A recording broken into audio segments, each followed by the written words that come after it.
అయ్యా తప్పయ్యా ఇది అని చెప్పని 1 కోటి మంది సంతకం పెట్టారు గవర్నర్ గారిని కలిస్తే. అడావుడిగా పాపం సత్యకుమార్ ఆయన ఒక ఆయన వచ్చాడు. అతను ఈ రాష్ట్రానికి వైద్య ఆరోగ్య శాఖ మంత్రి.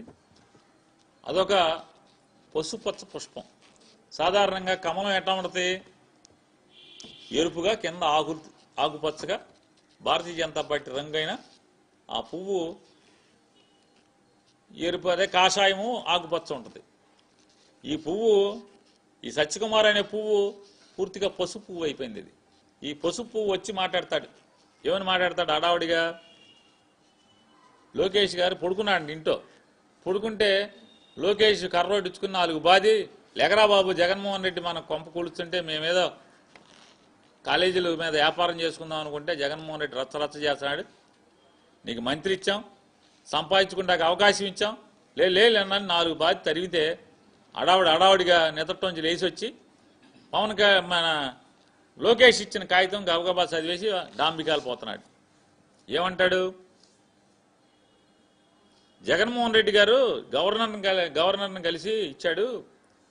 రేపు మా ప్రభుత్వం వచ్చాక ఎవడైతే పీపీపీ విధానంలో ప్రైవేట్ వ్యక్తులు మెడికల్ కాలేజీలని లీజు పేరుతో కొనుక్కుంటారో, 66 ఏళ్ల లీజు పేరుతో కొనుక్కుంటారో వాళ్ళందరినీ జైల్లో వేస్తానంటున్నాడు అని చెప్పాడు. ఆయన మాట్లాడతాడు. జగన్మోహన్ రెడ్డి నీకు చేతనైతే మోడీని జైల్లో, నీకు చేతనైతే అమిత్ షాని జైల్లో, నీకు దమ్ముంటే నేను ఈ మెడికల్ కాలేజీలని పీపీపీ పేరుతో అమ్ముతున్నది నేనే, ఈ విధానం తీసుకొచ్చింది నేనే, సంతకం పెట్టింది నేనే, నీకు చేతనైతే నన్ను అరెస్ట్ చేయమని చెప్తున్నాడు. నాకు ఈ పచ్చపుష్పమైనటువంటి సత్యకుమార్ గారు అంటే బీజేపీ కాదు, ఇది కలుషితం అయిపోయినటువంటి పువ్వు, ఇది బీజేపీ పువ్వు కాదు. ఇది ఈ పువ్వు మాటలు చూస్తే నాకు అర్థమయ్యేది ఏంటంటే,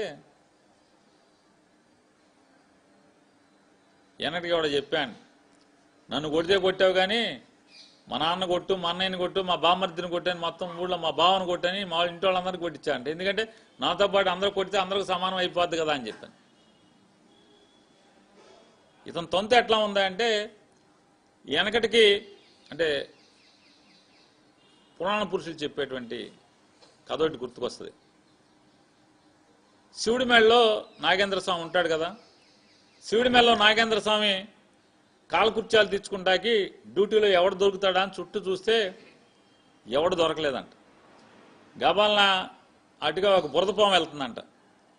నాగేంద్ర స్వామి దిగుతా, అరే బాబు శివుడిని తపస్సులో ఉన్నాడు, నేను వచ్చేదాకా మెడకు చుట్టుకుని నాకులాగా కాసేపు నుంచోరా అని చెప్పి ఈ బురదపాము ఏం చేసింది? మెడలో, శివుడి మెడలోకి వెళ్ళి ఇట్లా నుంచుని పోజు కొడుతుంది. ఎప్పుడైతే శివుడి మెడలోకి వచ్చేసిందో ఈ బురదపాము, పైన గరుత్మంతుడు ఆకాశంలో వెళ్తున్నాడు. వెళ్తుంటే ఈ బురదపాము మాట్లాడుతుందంట మెడలోంచి, శివుడి మెడలోంచి. నాగేంద్ర స్వామి కాదు, నాగేంద్రుడు కాదు. గరుడా క్షేమమేనా అని అడుగుతుందంట. చూడండి దాని పోజు. గరుత్మంతుడు ఏంటి, బురదపాము ఏంటి? గరుడా క్షేమమేనా, జాగ్రత్త అని అంటుందంట. ఆయన గరుత్మంతుడు అన్నాడంట, సరే బురదపాము అని చూశాలే నిన్ను, శివుడి మెడలో ఉన్నంత వరకు క్షేమమే, దిగరా నీ సంగతి చూద్దాంలే అని చెప్పాను. శివుడి మెడలో ఉన్నంత వరకు క్షేమమే అన్నాడు. నేనా నువ్వా అని చెప్పలేదు, నీ సంగతి చెప్పాడు. అట్లాగే నీకు సత్యకుమార్ గారు, లోకేష్, చంద్రబాబు నాయుడు వాళ్ళ యొక్క దయతో నీకు అధికారం మదం నెత్తికెక్కి ప్రజల్ని మర్చిపోయి ప్రైవేట్ వాడికి ఇస్తేనే పేదవాళ్ళకి బాగా వైద్యం జరుగుద్ది, కార్పొరేట్ వైద్యం అని చెప్పేటువంటి దిక్కు మాలినోడు మంత్రిగా ఉండటం మా దౌర్భాగ్యం. కాకపోతే ఏముంటుంది? ప్రైవేట్ వాడు దగ్గర వైద్యం బాగా జరుగుద్దా? ప్రభుత్వ హాస్పిటల్లో జరుగుద్దా?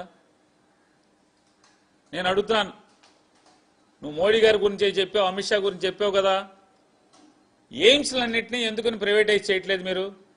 All India institute of medical sciences hospitals అన్నింటిని కూడా, భారతదేశంలో ఉన్నటువంటి ఎయిమ్స్ హాస్పిటల్స్ అన్నింటినీ కూడా ఎందుకు ప్రైవేటైజ్ చేయట్లేదు? మంగళగిరిలో ఉంది కదా ఎయిమ్స్ హాస్పిటల్, దాన్ని ఎందుకు పీపీపీ విధానంలో బయటికి ఎందుకు ఇవ్వు? దమ్ముంటే ఇవ్వు. నువ్వు మోడీ, అమిత్ షా అంటున్నావు కదా, పెద్ద పెద్ద కౌలు చెప్తున్నావు కదా, ఇవ్వవయ్యా సత్యకుమార్ గారు. నువ్వు ఎందుకని ఫ్రీగా వైద్యం చేస్తున్నారు ఎయిమ్స్లో? పేదవాడికి ప్రభుత్వ ఆసుపత్రుల్లోనే ఉచితంగా వైద్యం జరుగుద్దిరా బాబు. నీకు ఆ మాత్రం జ్ఞానం కూడా మీకు లేకపోవటం, ఆంధ్ర రాష్ట్ర ప్రజలు చేసుకున్న దౌర్భాగ్యం. మీలాంటి వాళ్ళందరూ కూడా పాలకులుగా రావటం. ఆయన మాట్లాడతాడు, ఈ విధానం పీపీపీ విధానం చేసి నన్ను అరెస్ట్ చేయమని చెప్పని. కరెక్ట్గా ఇన్నాకడ శివుడి మేడలోంచి కిందకి వెళ్ళిన నాగేంద్రుడు పైకి బురదపాము వచ్చి గరుత్మంతుడిని అన్నట్టుగా జగన్మోహన్ రెడ్డిని ఈ బురదపాము లాంటి వాడు మాట్లాడుతున్నాడు నన్ను అరెస్ట్ చేయమని. ఖచ్చితంగా అరెస్టు చేసే రోజు వచ్చినప్పుడు మా గవర్నమెంట్ వచ్చినప్పుడు ఈ పాపం ఎవడెవడు చేశాడో మోడీ గారి దగ్గరికి వెళ్ళి, మోడీ గారు మీ సత్యకుమార్ గారు ఇంత పాపాలు చేశాడు, చంద్రబాబు కలిసి దోసేశాడంటే, సరే నాకేం సమాడు దొంగ అయితే వేసేయమని చెప్పడేంటి? లేదు ఆపమని చెప్తాడా? మాకు తెలుసు నువ్వు పాపాలు చేసి నువ్వు ఈ కాలేజీలను నమ్మేస్తే నిన్నెట్టా లోపల వేయాలో, మోడీ గారితో ఎట్టా మాట్లాడాలో మాకు తెలుసు. చూద్ది కానీ ఆ రోజు మాట్లాడేది కానీ నీ నెత్తి మీద బొచ్చు పీకాలా? అది నీ నెత్తి మీద బొచ్చు ఏమైనా ఉందా అని అడుగుతున్నాగా. నా నెత్తి మీద వెంట్రుకలు పీకమని.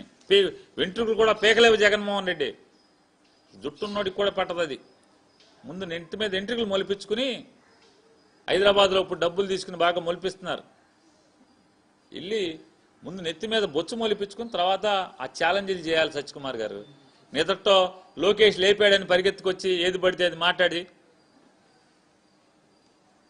జగన్మోహన్ రెడ్డి గారు 30 కేసుల్లో ముద్దాయి 16 నెలలు జైలు చేసినాడు అది అని మాట్లాడుతున్నావు. అసలు నువ్వు ఎవరి చేతి కింద పనిచేస్తున్నావు? ఎవరి చేతి కింద పనిచేస్తున్నావు? సుమారుగా 150 కేసుల్లో ముద్దాయి అని చంద్రబాబు నాయుడు చేతి కింద పనిచేస్తున్నావు. నువ్వు సిగ్గు లేకుండా మళ్ళీ జగన్మోహన్ రెడ్డి గారి గురించి మాట్లాడతావు. చంద్రబాబు నాయుడు గారు జైల్లో ఉండి రాలేదా నేరం చేసి? సాక్షాత్తు బీజేపీ పార్టీకి సంబంధించినటువంటి గొప్ప నాయకురాలు సుష్మా స్వరాజ్ గారు పార్లమెంట్లో మాట్లాడారు. ఏమని మాట్లాడారు?